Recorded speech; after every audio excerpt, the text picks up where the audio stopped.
এই খালটির পূর্ণ দৈর্ঘ্য হচ্ছে 40 কিলোমিটার। তার মধ্যে খনন করব আমরা 23 কিলোমিটার।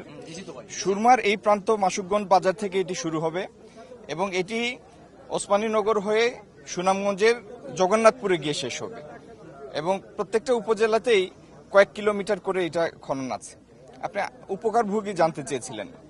উপকারভোগী কৃষক হবে লাখের কাছাকাছি, প্রায় 90,000-এর মতো।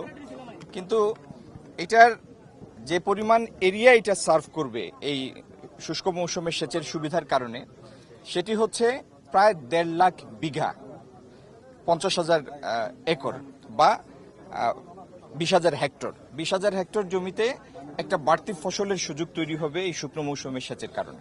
সফরসূচিটা গণমাধ্যমে প্রকাশিত হওয়ার আগে এইভাবে বলাটা আমার জন্য এখতিয়ার বহির্ভূত। তবে আমরা আজকে এখানে আছি, সুতরাং সফরসূচির মধ্যে বাসিয়া খাল খনন কর্মসূচি অন্তর্ভুক্ত আছে।